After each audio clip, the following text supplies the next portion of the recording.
quiero darle la bienvenida a todos y a todas, a los alumnos, a los profesores, a nuestros invitados, que ya la vamos a presentar. Y les quería dar la bienvenida a este seminario que le hemos puesto como nombre ¿Por qué la pobreza no está en la pauta de los medios? Esto a partir de un estudio que hizo la Alianza Comunicación y Pobreza, ya les voy a contar también de qué se trata esa alianza, y que tiene como objetivo esta alianza, ya les voy a contar, tratar los temas de pobreza de una manera distinta, ¿ya? De una manera ética, responsable, y es un trabajo que se ha hecho durante 20 años. Este estudio se llama La pobreza en la mirada de los medios del 2024, del cual, como les digo, le vamos a hablar en unos minutos, y queremos agradecerle a las personas que hicieron posible esto, ¿no? En particular al profesor Ramón Ulloa, que está con nosotros acá y que en este momento debería estar haciendo clase a su alumno, pero nos prestó este espacio para poder hacer este seminario, así que un aplauso por favor para don Ramón allí. También agradecemos a la Escuela de Periodismo de la Universidad de Finisterra, a su director Alberto Pedro López, también un aplauso para él por favor. Que la única condición que puso para prestar este espacio fue que dijéramos que la Escuela de Periodismo de la Finisterra es la mejor de Chile. Cosa que no hay ningún problema porque también lo creo y me siento parte porque hago clase acá también en la Finisterra. Antes de contarles del estudio, les quiero contar un poquito más de la alianza para que tengan contexto de lo que se trata. Esta es una alianza que está integrada por varias organizaciones sociales, por la Fundación para la Superación de la Pobreza, Servicio País, América Solidaria, la Comunidad de Organizaciones Solidarias, Base Pública, Avina, y este año se sumó también dos organizaciones que es Colunga y Fundación 3xI. Desde su creación en el 2005 ha trabajado por generar un cambio de mirada en el ámbito informativo que permita acercar a la opinión pública a una comprensión más integral de este fenómeno de la pobreza y las estrategias también para superarla, es decir, sin prejuicios y también sin estigmatizaciones. En 20 años ha organizado 20 seminarios y ha publicado 23 investigaciones en torno al tratamiento de la pobreza en los medios de comunicación, y uno de sus principales hitos de esta alianza es el premio Pobre el que no cambia de mirada, que ya lleva 20 años, que ha distinguido a 128 periodistas y lo que hace básicamente es premiar la excelencia periodística en el tratamiento de los temas de pobreza y exclusión social, ¿no? Del tratamiento ético, respetuoso, y el cambio de mirada quiere decir precisamente eso, que nosotros cambiemos la forma de tratar estos temas y también la manera en que nos acercamos desde la opinión pública a estas temáticas. Y además también encontrar las soluciones que hay detrás. Uno de los objetivos de este premio también, y una de las cosas que destaca, es cuando los trabajos periodísticos tratan las soluciones también y visibilizan a las personas y a las organizaciones que están haciendo posible hacer que estos temas salgan en los medios de comunicación y que le den el espacio que merecen. Hace 2 años, además, este premio se entrega en una categoría que es de futuros periodistas. Entonces ahí los invito a todos ustedes, los que están acá, a que puedan participar. En unas semanas más vamos a hacer la convocatoria para que puedan postular con trabajos que hayan hecho sobre temas de superación de la pobreza, sobre temas de exclusión social y que puedan postular. Es una invitación que la hacemos desde ya. Hace 2 años que tenemos esta categoría, hemos recibido premios, unos trabajos fantásticos de estudiantes de distintas universidades, así que los invitamos a todas a que puedan postular sus premios. Ahí los profesores también que estén atentos para que vean algunos trabajos destacados que hayan sido también publicados en algunos medios de la universidad o medios tradicionales y que puedan postular también este año al premio Pobre el que no cambia de mirada. Dado este contexto, queremos presentarle el estudio y para eso vamos a invitar a Catalina Litín. Ella es la directora ejecutiva de la Fundación para la Superación de la Pobreza, que nos va a entregar detalles sobre este estudio que se realizó el año pasado y que le da contexto también a este seminario. Catalina, un aplauso, por favor.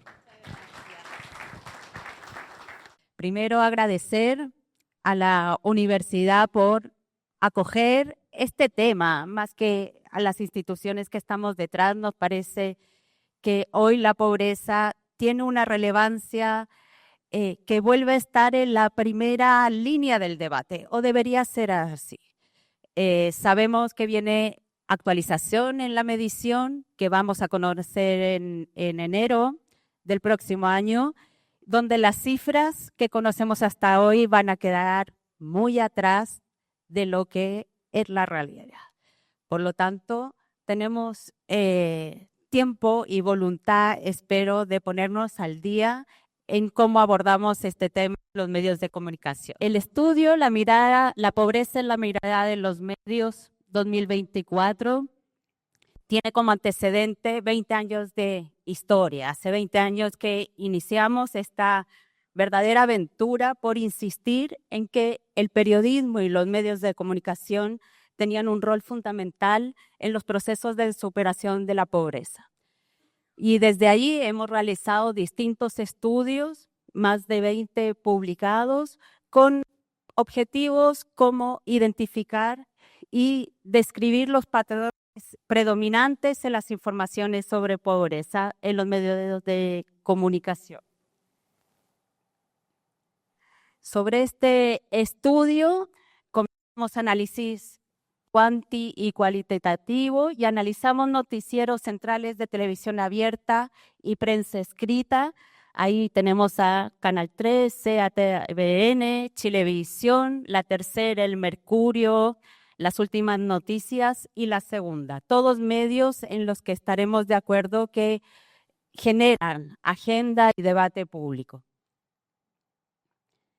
Utilizamos rápidamente un dato técnico, la técnica de semana construida, para poder analizar una temporalidad mayor, en rigor 17 días desde enero a diciembre del 2024, y de ese universo en donde se calcula que se publican y emiten más de 3.000 noticias en total, solo 206, es decir, un 6% aproximadamente, fueron seleccionadas para este análisis por contener informaciones sobre pobreza. Entonces tenemos un primer dato. Ocupa la pobreza un espacio limitado en la agenda editorial. Analizamos 6 dimensiones que nos parecen importantes para analizar la informativa sobre estos temas. La temática, a qué temas se centra o se asocian las noticias sobre pobreza. La categoría sujeto, quién habla en estas noticias, qué arquetipos están presentes en los relatos. La misma construcción del relato para ver qué relevancia ocupan las notas sobre pobreza. También la categoría o la dimensión editorial para saber cuánto se acercan o se alejan de las causas, consecuencias del fenómeno o de estrategias de superación. La dimensión del lenguaje y también si hay o no presencia en la indagación periodística. Vamos sabiendo los resultados en cada una de estas dimensiones. En cuanto a los temas asociados, el estudio señala que desastres naturales o tragedias ocupan el primer lugar. Es decir, fue el tema que predominó en el universo analizado, seguido de economía, vivienda, delincuencia. Estos temas, según cada año, van variando cuando ocurren hechos muy significativos. Por ejemplo, durante el 2024, difícil relato, pero ocurrió el mega incendio, ¿cierto?, de Valparaíso, que tuvo una cobertura importante durante un largo tiempo. En otros estudios fueron los terremotos, fueron distintos desastres que también marcaron una pauta importante. Esta dimensión quizás es una de las más relevantes porque creemos que es la que presenta mayores oportunidades para el periodismo. ¿Quién habla y qué arquetipos están presentes en las noticias sobre pobreza? Son resultados de las decisiones, creemos nosotros, que toma el periodismo cuando va a indagar, cuando va a reportear, cuando va a informar sobre temas de pobreza. Voy a mostrar por qué es relevante. Porque presenta una simetría de voces que es muy relevante. La mediación del periodista cuando informa sobre pobreza como principal relator, como principal analista. Estamos hablando de una voz que emite una opinión, no simplemente está relatando los hechos, va y cruza esa frontera del relato descriptivo para interpretar y emitir opiniones respecto a este tema. A esto le siguen las autoridades de gobierno, los expertos técnicos y académicos, y vemos que las personas en situación de pobreza, es decir, los protagonistas de las noticias que estamos reporteando, ocupan un lugar muy secundario, lo que genera esta asimetría. ¿Cuándo cobran relevancia las series de personas en situación de pobreza? Cuando estamos frente a noticias que relatan hechos dramáticos. Cuando nos acercamos a temas más estructurales, más técnicos como la economía, estas vocerías van desapareciendo. Entonces, creemos que aquí hay una oportunidad y una fortaleza que tiene el periodismo si toma decisiones editoriales distintas para poder justamente contribuir a que la realidad no sea interpretada, sino que efectivamente sea comunicada por quienes la experimentan y por quienes tienen algo que decir al respecto. ¿Cuáles son los arquetipos más mencionados en las informaciones sobre pobreza? El del trabajador versus la del poblador, que era históricamente la más presente en las noticias de pobreza como un sinónimo de persona en situación de pobreza. Esto está sumamente mediado por el rol que cobra el tema de desempleo, de sueldo mínimo, etcétera. Y surgen nuevas dimensiones que es importante mirar, que son las personas afectadas, damnificadas. Tiene relación, ¿cierto?, con la temática eje que veíamos al principio, pero también la del inmigrante, un tema que está álgido, ¿cierto?, en política y en el debate público, y también las personas involucradas en hechos delictuales, a lo que llamamos a poner ojo, porque de nuevo ahí podría empezar a producirse un sesgo que no colabora con el tema. ¿Cuál es la relevancia, el origen sobre las noticias sobre pobreza? Hablamos de alta relevancia cuando las noticias fueron publicadas en los bloques principales, cuando forman parte de los titulares, cuando ocupan más de media página en la prensa escrita. Vemos que el resultado no es muy favorable. Más del 64% contienen información de baja relevancia en los medios analizados. Solo un 35, casi un 40, o sea, un 36, por ciento ocupa un lugar relevante. No es un porcentaje bajo tampoco, pero podría ser predominante. Tomemos en cuenta que la pobreza y sus distintas manifestaciones probablemente están presentes en una parte importante del acontecer nacional que no está siendo relevado desde ahí.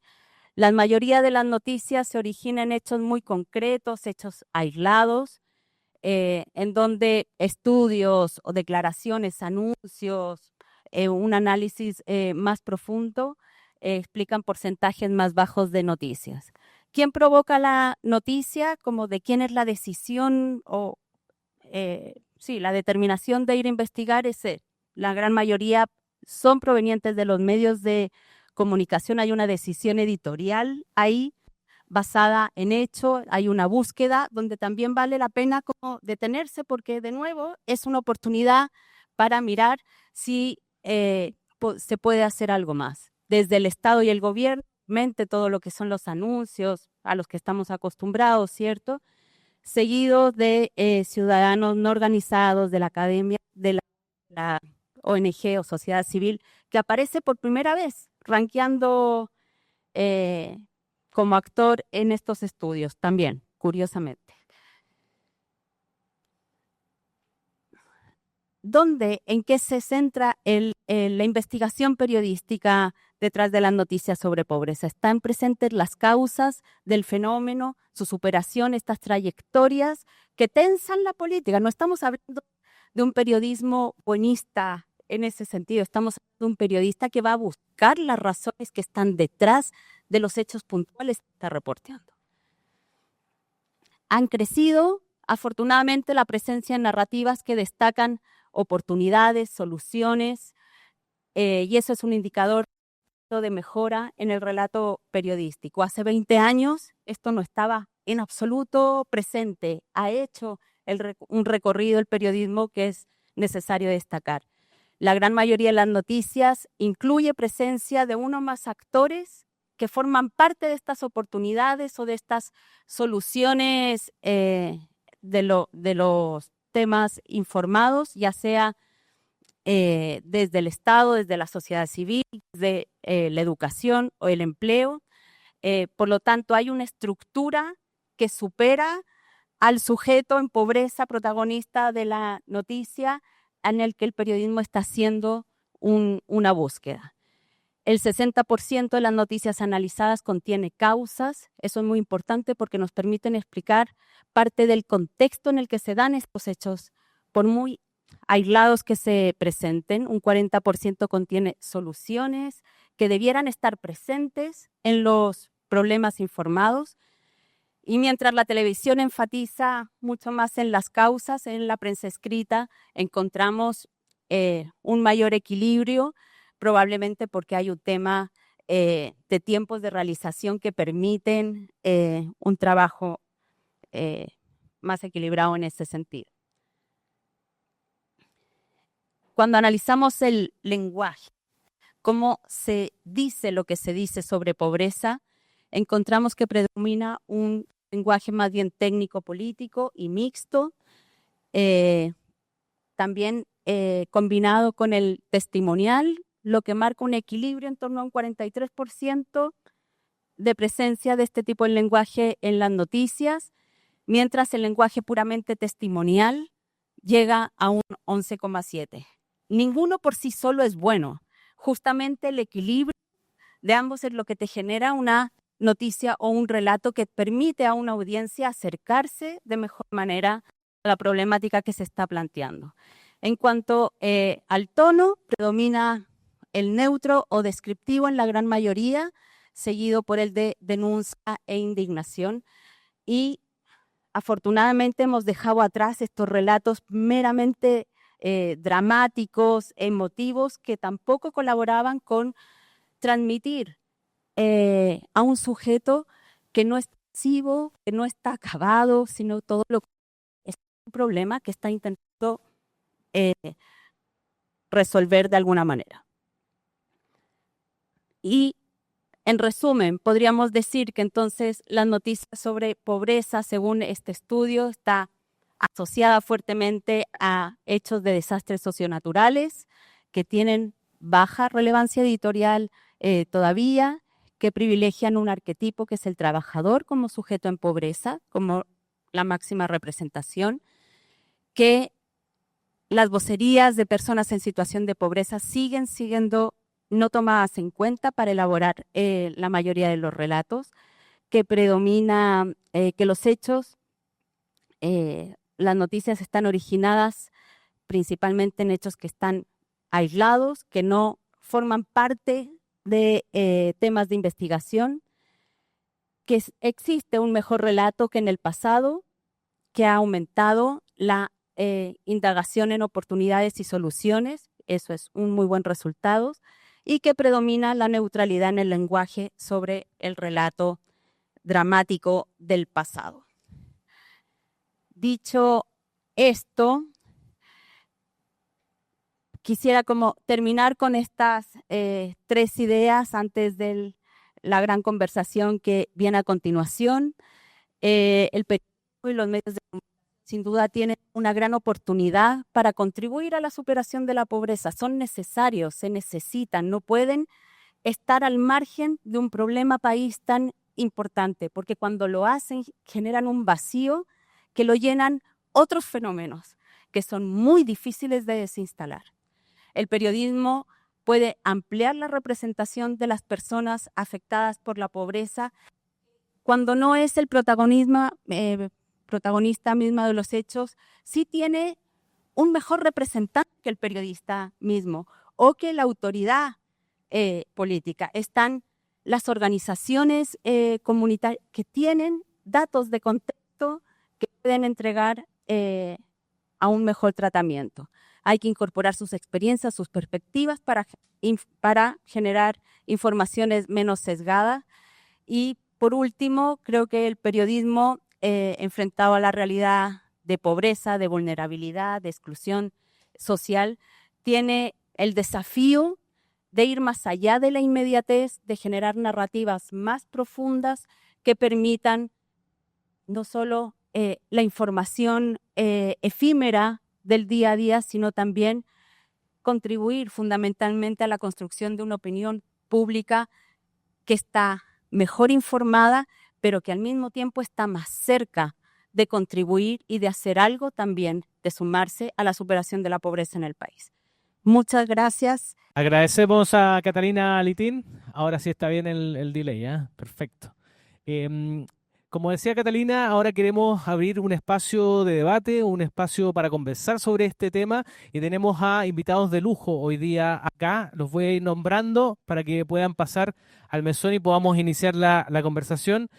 Vamos a empezar con el profesor, con el dueño de casa, con Ramón Ulloa. Él es periodista con más de 30 años de trayectoria en radio y televisión, actualmente conductor de las noticias de Canal 13 y de 13 Radio. Además, por supuesto, docente de la Universidad Finisterra. Por favor, Ramón, un aplauso para él.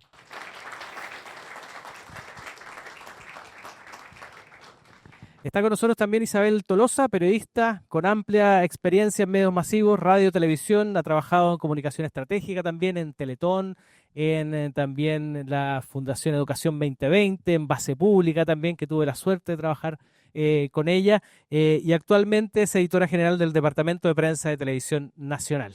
Por favor, Isabel, un aplauso. Vaya. Y también está con nosotros Claudio Pizarro, él es periodista de la Universidad Católica de Valparaíso, con experiencia en prensa, crónica e investigación. Ha sido ha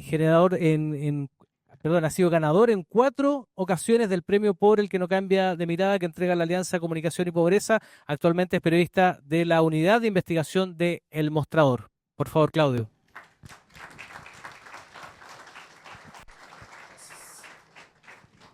Bueno, yo no me había presentado para los que no me conocen, pero yo sé que aquí hay muchos que me conocen porque son alumnos, veo caras conocidas también de colegas. Soy Ricardo Basáez, yo soy editor general de Base Pública, un medio de comunicación que precisamente se encarga de tratar estos temas de superación de la pobreza, exclusión social, temas de sustentabilidad. Un medio de comunicación que hace periodismo de soluciones. Lo invito a ver su página, basepublica.cl. Y también soy docente de esta universidad, hago clases de radio y otros menesteres acá en la universidad, así que agradecemos también el espacio que nos están dando acá. Muchas gracias. Bueno, para comenzar quería hacerle una pregunta 2 por 1 a cada uno. Ya vamos a empezar con Isabel y tiene que ver con cómo han visto en los medios de comunicación que ustedes han trabajado en todo este tiempo, cómo se tratan los temas de pobreza y exclusión social, la manera en que se ha hecho, si hay una evolución también en cuanto al tema. Y al mismo tiempo también cómo podemos mejorar hoy día, viendo el tema de las redes sociales también, el tema de la inteligencia artificial que trae grandes desafíos para estos temas, pero además también oportunidades, ¿no es cierto? Isabel. Qué difícil la pregunta. ¿Me escuchan? ¿Bien ahí? ¿Sí? Sí, se escucha. Yo estaba mirando el estudio, Ricardo. Es bien impresionante lo que ha hecho la Alianza. El premio Pobre que no cambia de mirada ha sido muy relevante porque nos obliga, o a los periodistas nos encanta ganarnos premios, entonces nos obligaba a tener que hacer reportajes y temas en esta naturaleza y competimos. Nos gusta mucho tener estar siendo nominados a este premio. Yo tuve la suerte de ganármelo con Pilar Vega, una tremenda periodista, como aporte editorial, que fue justamente por el tema migrante, hace, yo diría, unos 10 años, cuando el tema migratorio había mucho estigma y sigue habiendo el mismo estigma. La pregunta es cuánto logramos con ese reportaje mejorar, cambiar la mirada de las personas sobre la migración, porque finalmente no nos tenemos que olvidar que nosotros trabajamos para las audiencias, para la gente, y es la gente también la que con estos reportajes va moderando o va encontrando herramientas en sus discursos.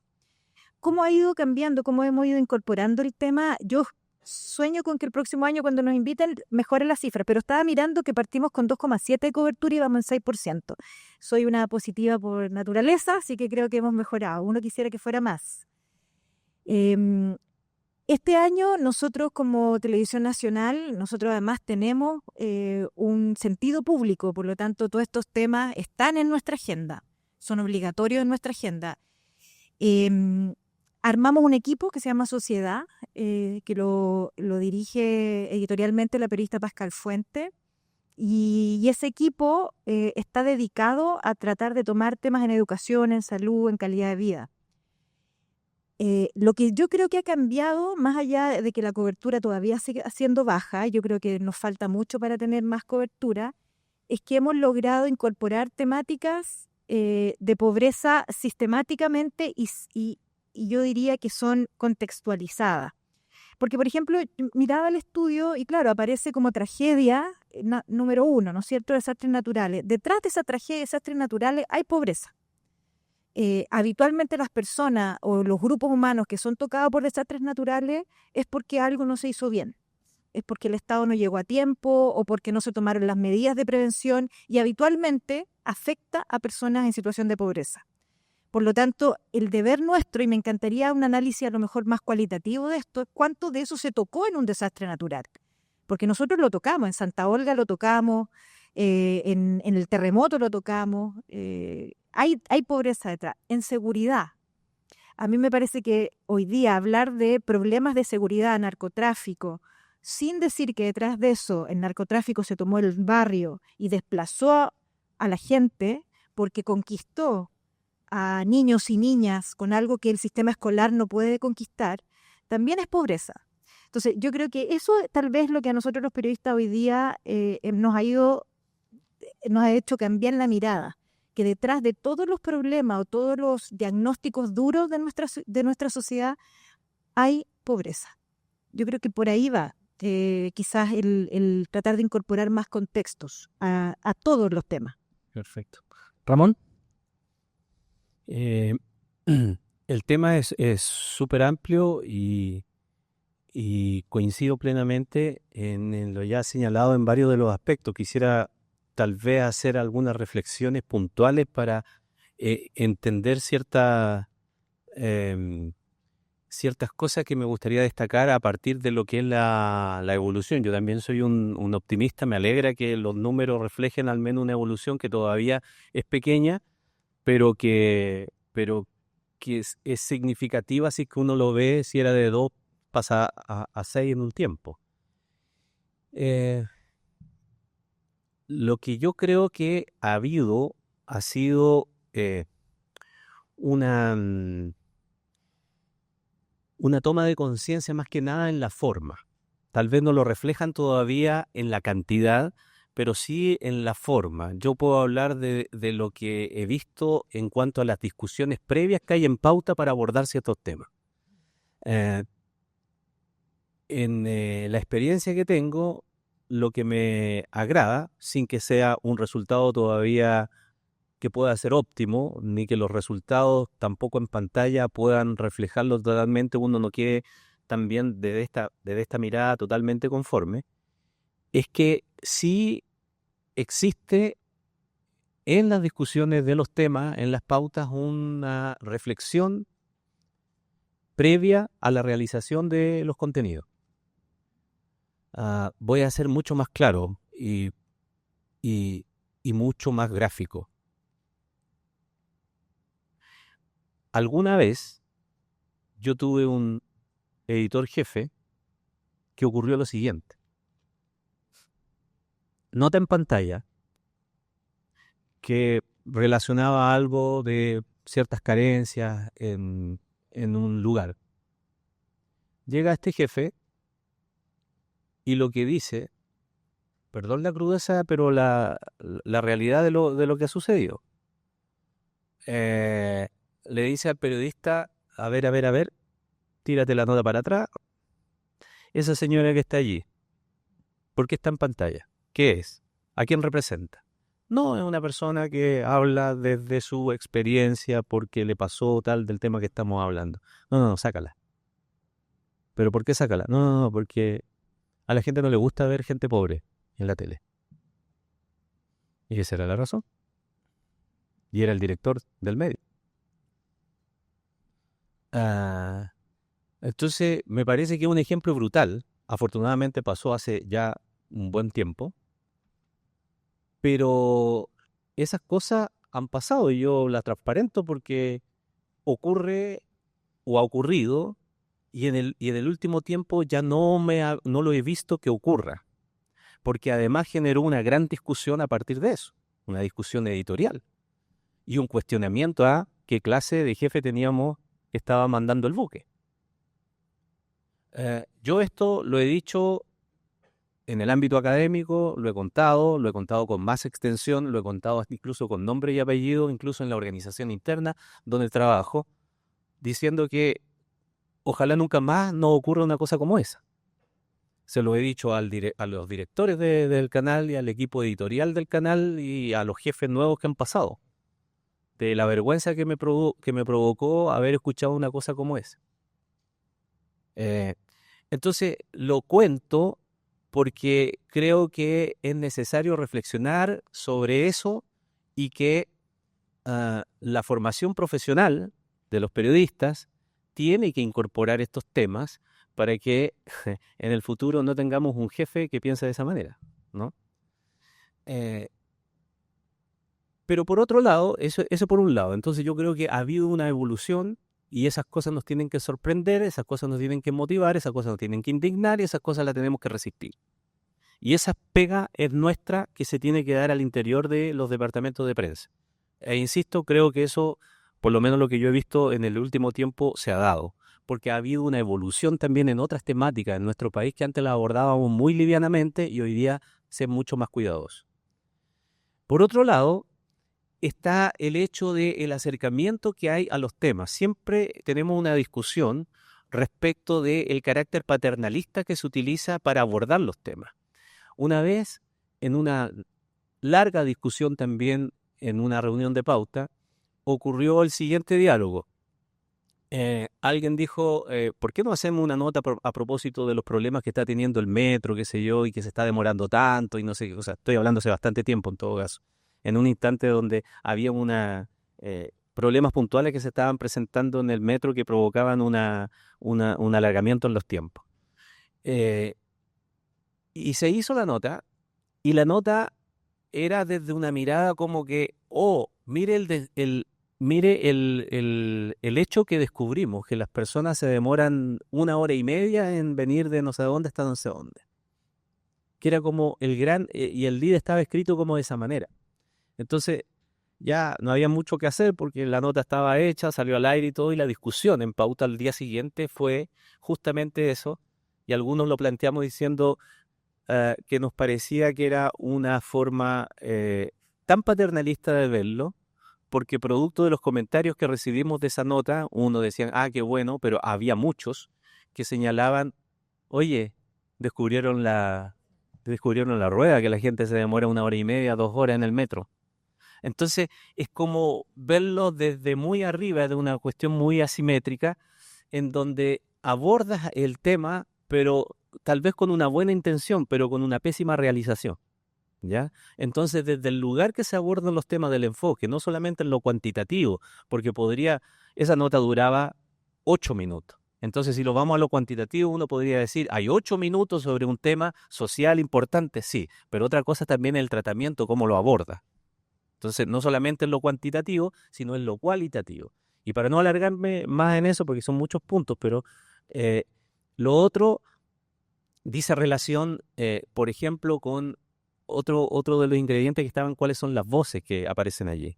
Cuando se habla muchas veces de pobreza, y eso ya depende un poco también de la línea editorial o de la forma de narrar que hay en los distintos medios. Muchas veces la presencia de expertos inunda la nota que habla sobre un problema social, y el sujeto social es el menos presente de todos, porque está nuevamente una visión como mucho más paternalista de que la nota quiere resolver el tema.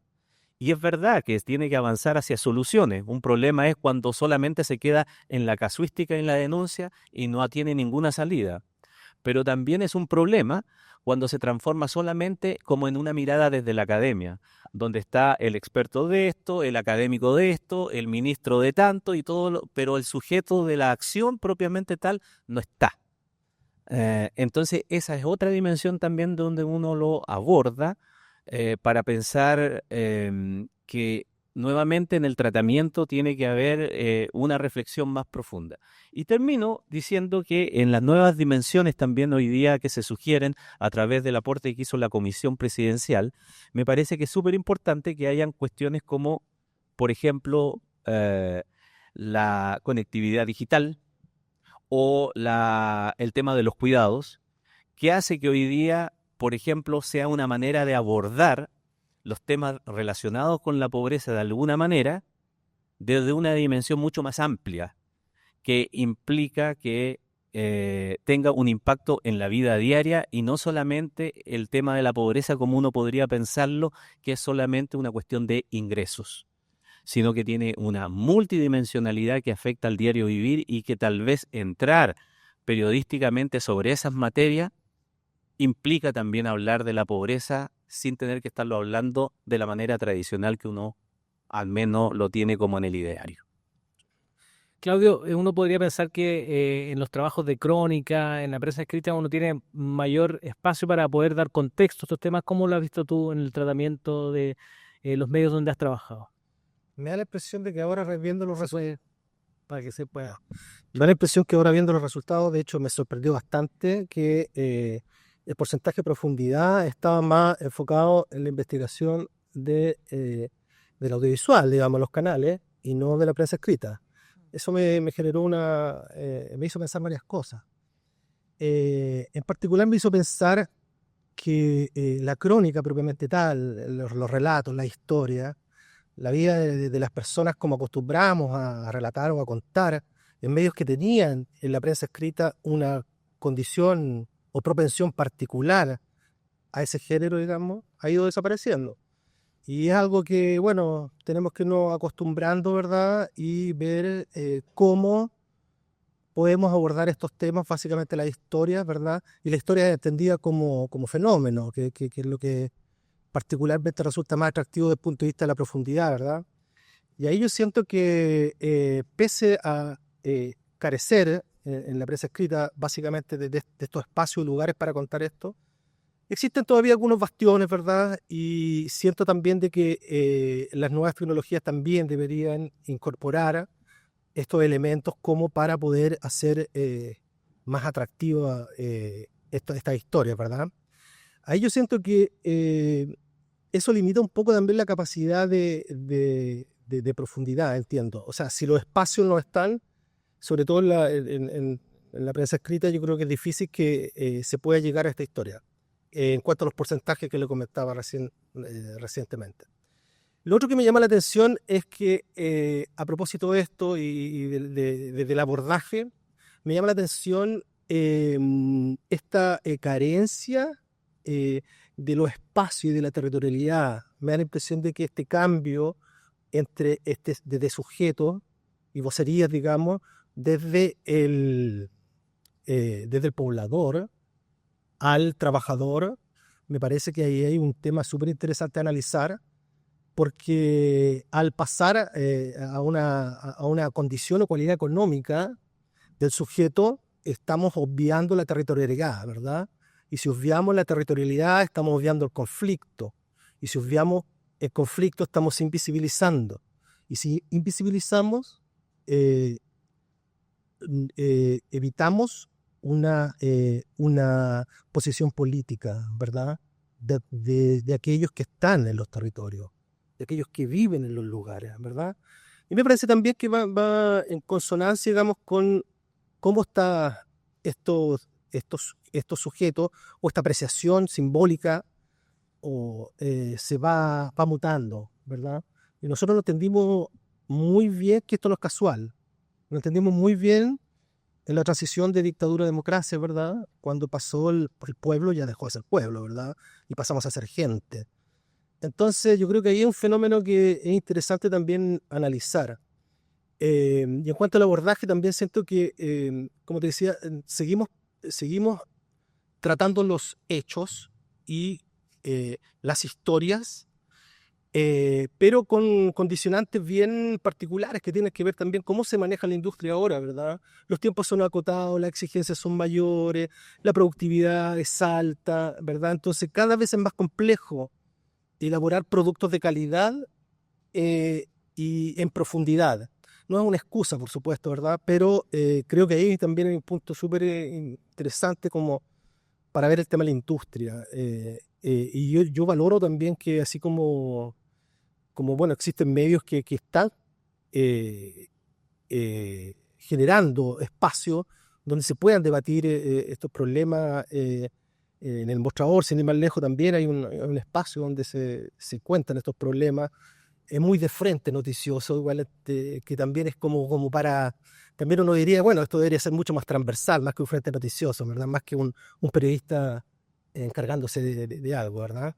Pues la manera de forzarlo también un poco, ¿no? Claro, una manera de forzarlo, institucionalizar quizá una mirada, una postura. Pero eso en general es lo que yo veo en lo que tú has planteado. Súper, muchas gracias. Quería llevarlo a otro tema, algo mencionaba Ramón en su intervención, que es la manera en que se muestra a las personas, a los protagonistas de estas historias, ¿no es cierto?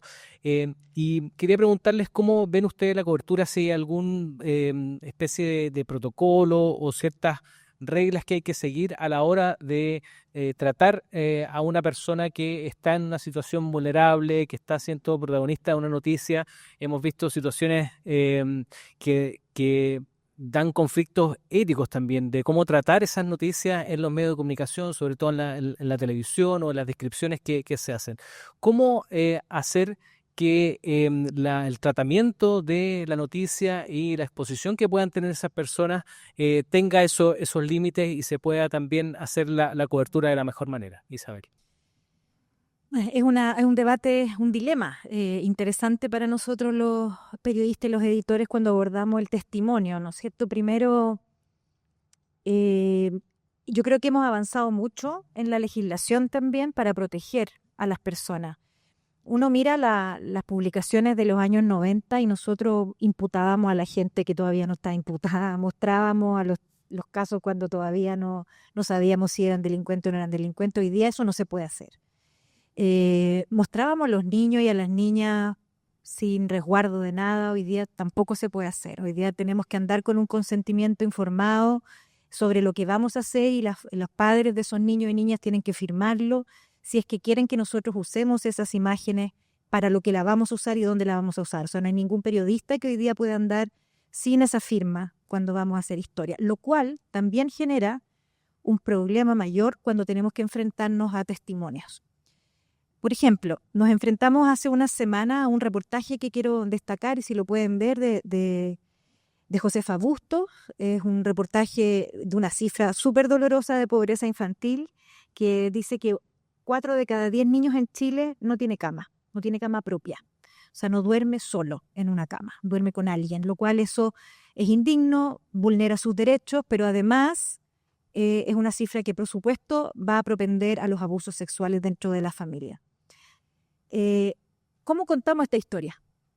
Me imagino que acá los que están son periodistas o están estudiando periodismo y uno pregunta, ¿cómo cuento esta historia audiovisualmente? Sin mostrar la realidad. ¿Cómo logro tener el permiso para poder escuchar a esos niños, escuchar a esas madres que están con este problema? Yo denuncio, ¿no es cierto? Denuncio que además el plan del municipio de entrega de una cama, que es un derecho, hoy día que cada niño tenga una cama, no se está haciendo efectivo.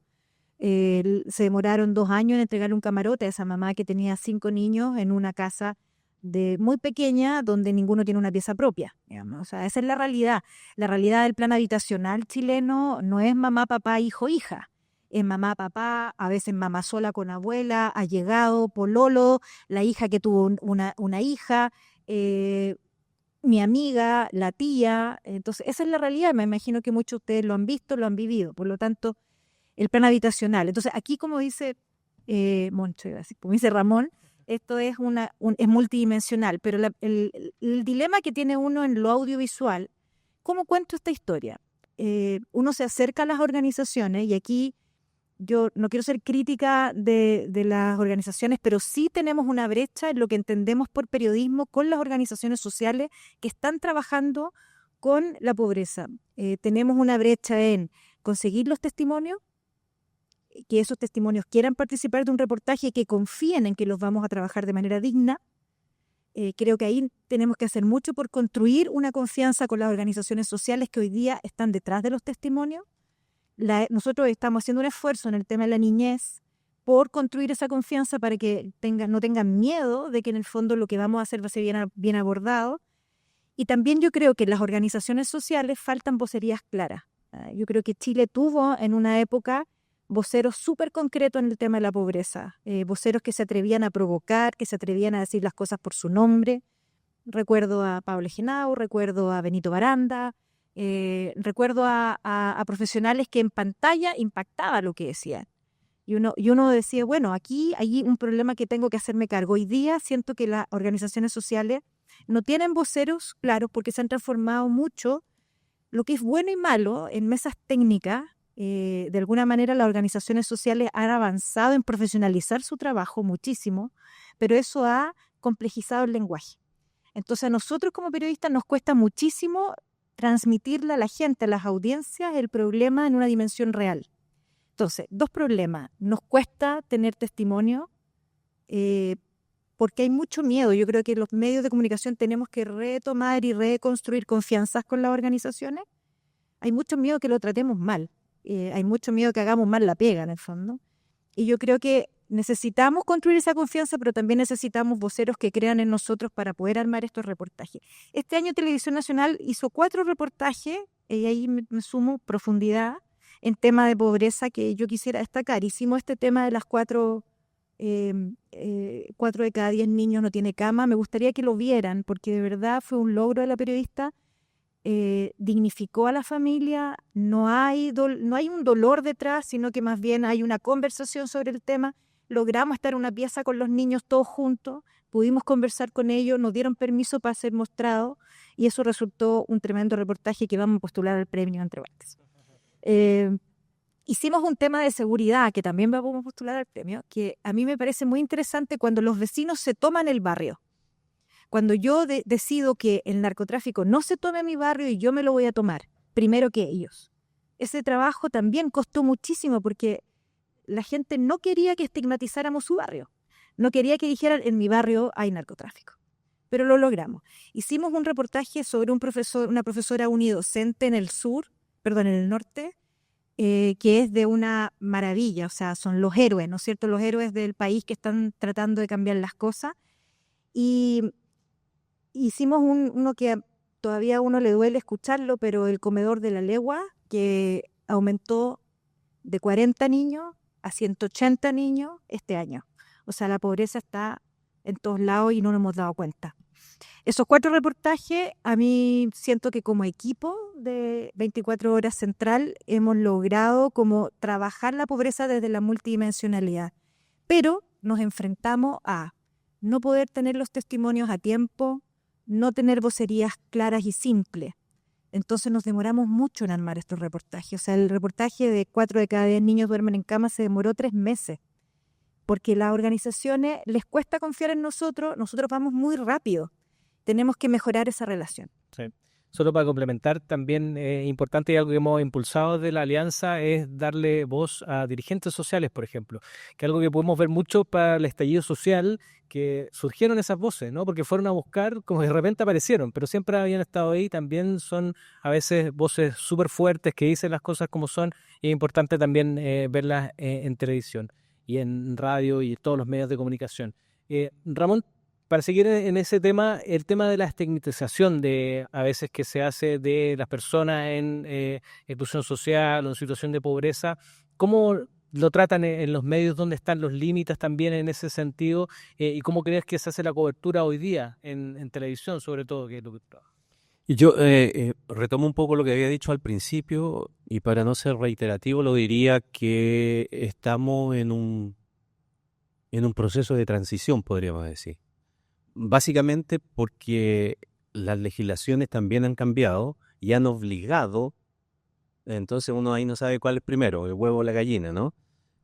Si no hubiese habido legislaciones que son más restrictivas, hubiese cambiado o no, o las leyes que son más restrictivas están en función de la sensación de la sociedad. Bueno, eso es otro tipo de discusión, pero en lo concreto es que lo que no puede ocurrir es que tú te frenes a tomar los temas por no tener un problema. Y eso se transforma en un problema. Porque si vamos a hacer, también le escuché alguna vez a un jefe, pero cuidado, no hagamos ese tema, mejor no nos metamos en eso, ahora sabemos que es el problema.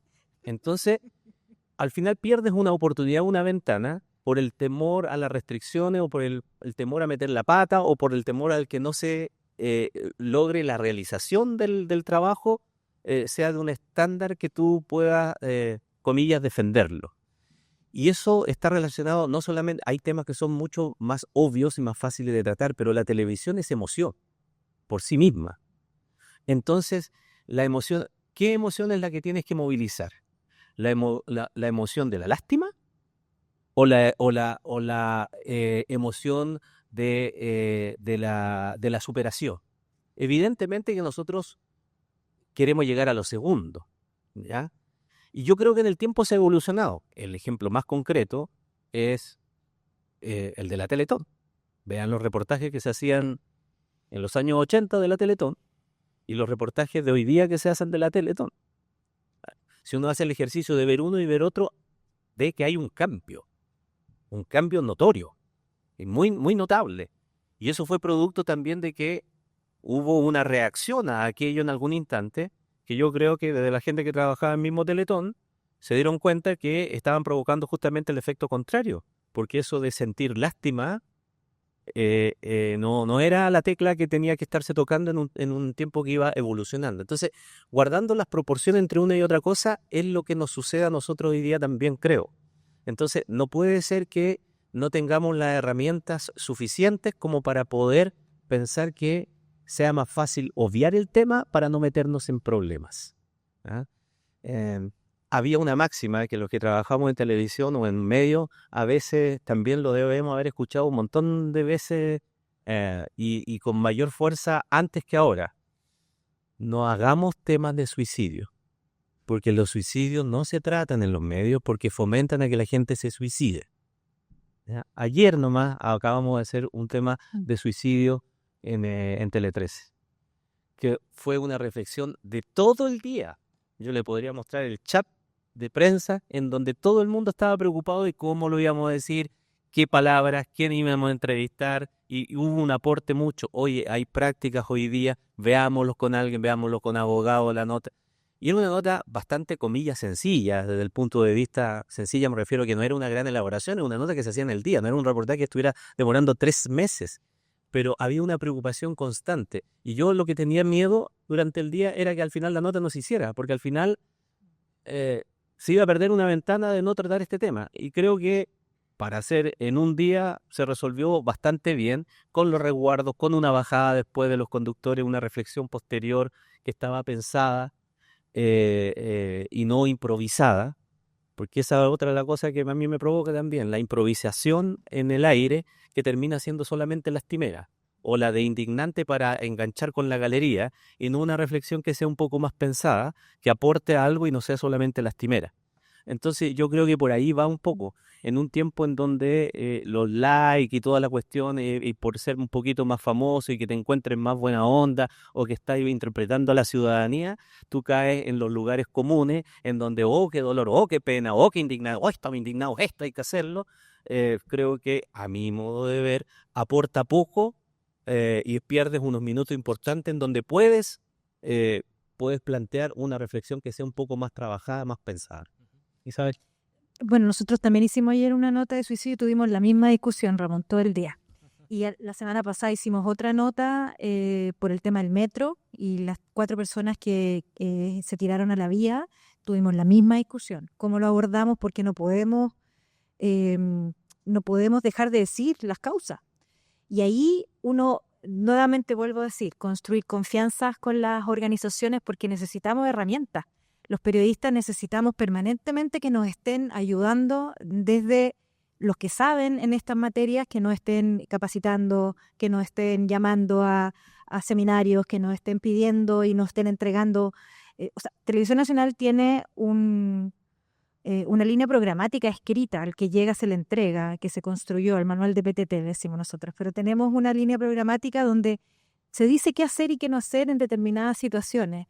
Y uno se pregunta, esto se hizo el año 98, ¿cómo ha cambiado? ¿Cómo se ha ido mejorando? ¿Cómo han ido las conversaciones sobre dilemas? ¿Cómo lo vamos actualizando? Y ahí se necesita ayuda.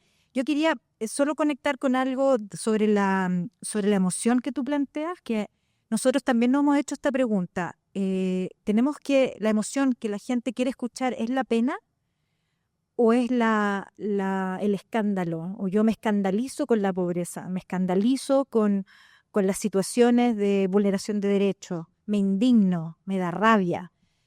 ¿Cómo yo conecto con esas emociones y no con la pena para poder hacer un cambio? Y ahí la pregunta audiovisual de los periodistas que trabajamos con el recurso audiovisual es muy complejo. ¿Cómo logramos hacer eso? Esa es una pregunta que nos hacemos permanentemente. ¿Cómo logro esto?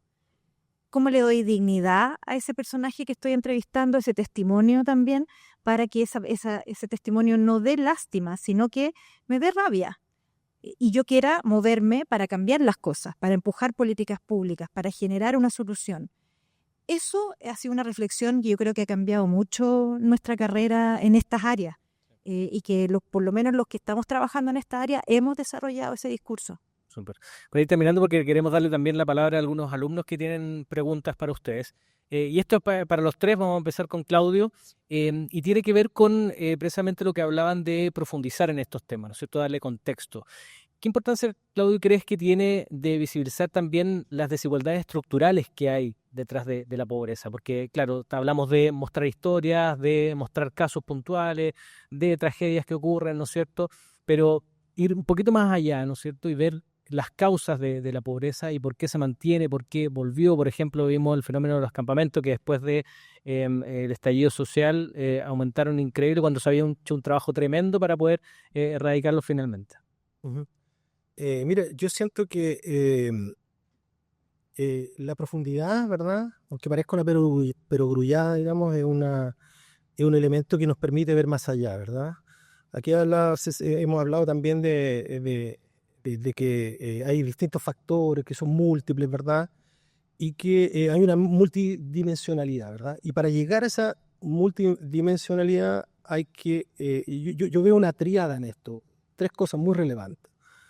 Una es la memoria, la otra el conflicto y el otro el territorio, ¿verdad? Y a partir de estos 3 elementos, creo yo, o la profundización de estos 3 elementos, o estas 3 figuras, uno puede ir generando profundidad, ¿verdad? Porque las cosas no suceden en cualquier lugar. Hay instituciones donde pasa esto, ¿verdad? Hay espacios donde los fenómenos de pobreza se dan, ¿verdad? Y hay personas. Hay intersubjetividades que se relacionan. Porque si nosotros vamos a buscar una cuña respecto a un dirigente o alguien en particular, claro que vamos a estar 3 minutos, es obvio, ¿verdad? Pero si entablamos relaciones de más profundas, podemos entender más cosas que están sucediendo en los lugares, ¿verdad?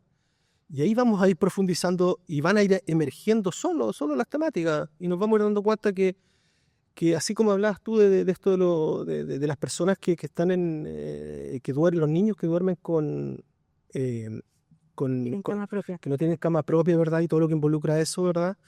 Si uno hiciera ese mismo ejercicio, ¿verdad? En los territorios nosotros nos encontraríamos probablemente con más cosas. Me acordé inmediatamente de un trabajo que hizo ergonómico, no, si no me acuerdo si lo hizo Techo, ¿no?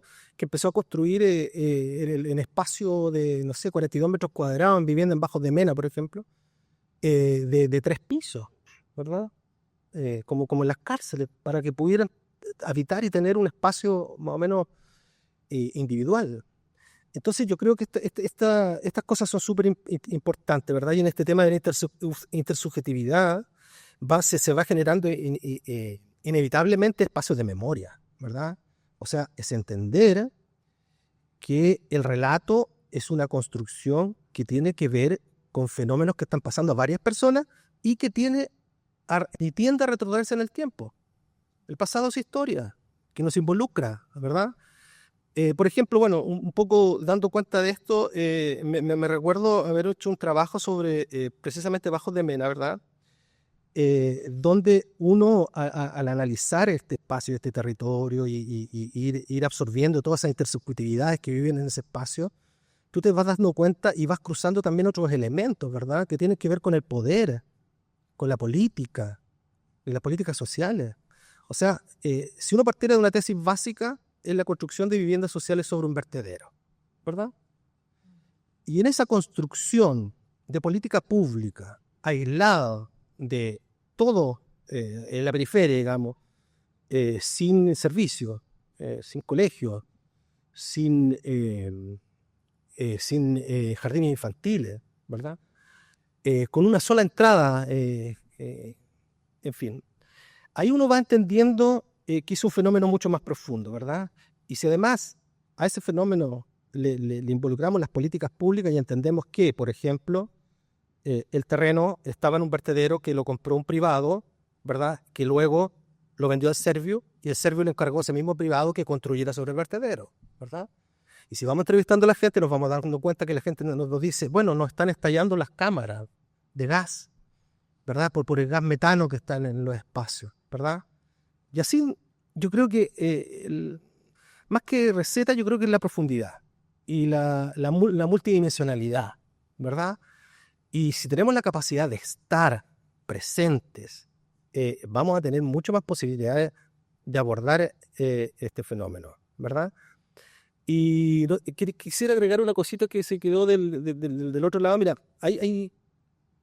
respecto a los protocolos y a las reglas sobre el tratamiento o abordaje de algunas temáticas, me parece que, bueno, Ramón lo planteó muy bien, o sea, el debate y la reflexión de nosotros, de la industria periodística, ¿verdad? Es fundamental, ¿verdad? O sea, Ramón habla de la verticalidad, alguien que dice, no, sácalo, ¿verdad? Habla de un poder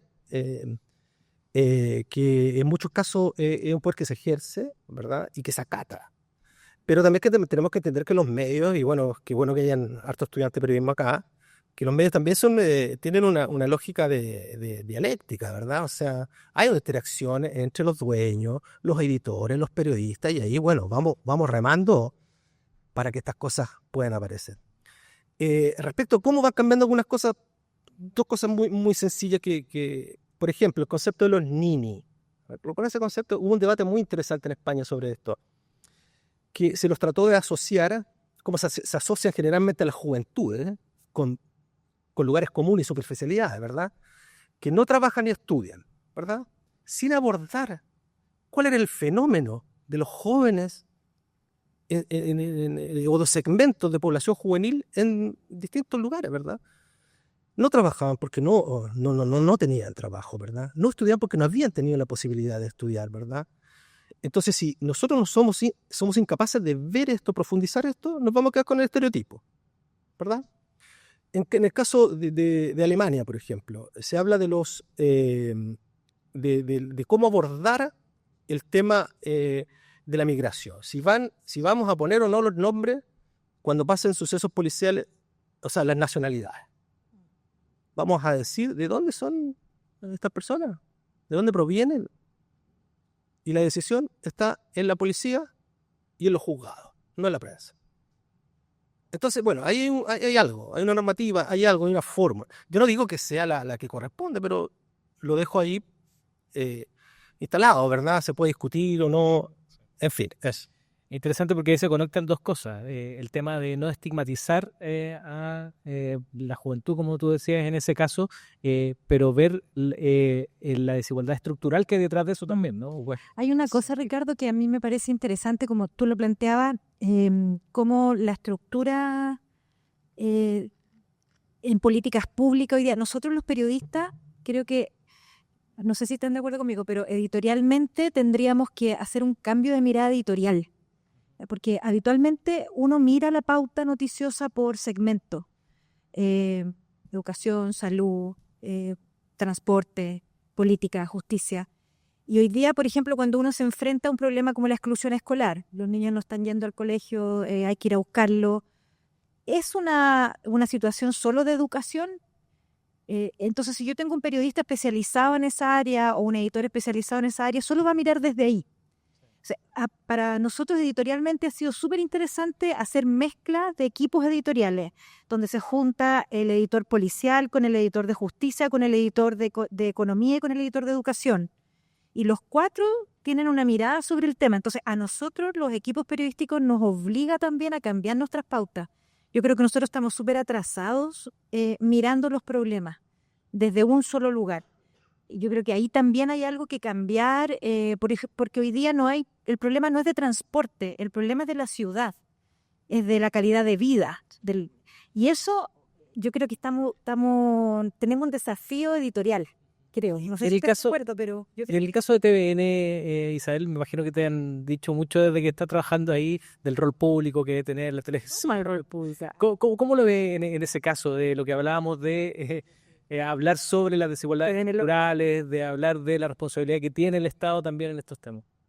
¿En qué sentido? ¿Cómo lo abordamos nosotros? ¿Cómo abordamos al Estado? ¿Qué responsabilidad tienen también como canal público? Bueno, lo abordamos el tema, nuestra labor, nosotros somos el canal del Estado de Chile, no el canal de los gobiernos de Chile. Por lo tanto, como canal del Estado de Chile tenemos que cuestionar al poder permanentemente y estar mirando cómo lo están haciendo los distintos estamentos, da lo mismo quien gobierne. Por eso es importante una televisión pública, por eso es importante, porque da lo mismo quien gobierne, nuestro canal tiene que seguir funcionando para eso. ¿Y cómo lo abordamos? Yo diría, yo todavía siento que estas discusiones que son súper ricas en los medios de comunicación, que en Televisión Nacional hay un deber ser de hacer ciertos temas que da lo mismo el rating. Tenemos que hacerlo igual. Y eso es muy agradable. Estamos cuartos y seguimos aquí. Hey. Ramón, para terminar, ¿algún mensaje para los estudiantes que están escuchando hoy día esto en términos de cómo poder tratar estos temas, cómo mejorar las coberturas también sobre las temáticas de pobreza y exclusión social?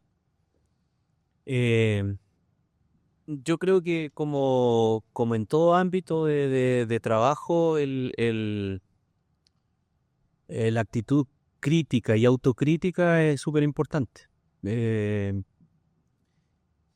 No enamorarse del trabajo de uno. Es como, a ver, yo siempre lo explico como que si yo fuese un artista y pintara un cuadro, seguramente me gustaría que mi cuadro es el más lindo del mundo.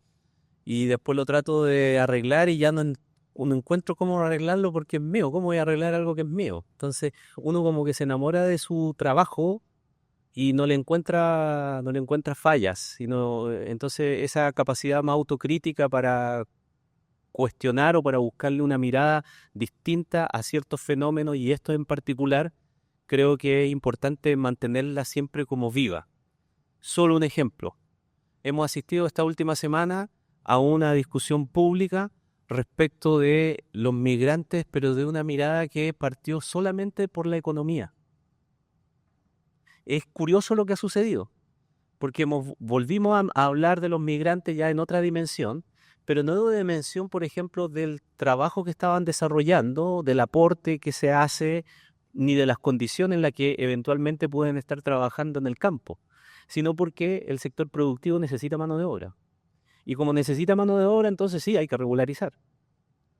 Antes no estaba el tema de regularizarlo porque no estaba la necesidad patente, manifiesta, pública.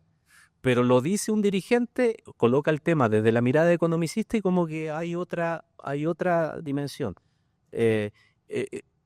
Pero no está el trabajo de atrás. Solo un dato que me lo daban, no es mío, pero que lo he usado hasta el cansancio en estos días para cuando me ha tocado tocar el tema, es que curiosamente la demanda de mano de obra en el sector agrícola es creciente y lo que se denuncia ahora o lo que se solicita es porque hay una escasez enorme de mano de obra. Sin embargo, en el sector agrícola se vienen rompiendo récords de producción todos los años. Todos los años exportamos más durazno, todos los años exportamos más arándano. El caso de la cereza es espectacular. Se piensa que son 140 millones de cajas que se van a exportar este año y se necesita 350.000 personas que trabajen en la cosecha. Yo le preguntaba el otro día al presidente de la SNA y le decía, entonces, como tiene tan poca mano de obra, la fruta se está quedando botada en los campos. No, dijo, si igual la sacamos toda. ¿Y entonces con quién la saca? Si, por ejemplo, la cereza aumentó de un año a otro el 60% y aumentó la producción y no se queda botando la fruta en el campo, alguien la está sacando, alguien la está cosechando.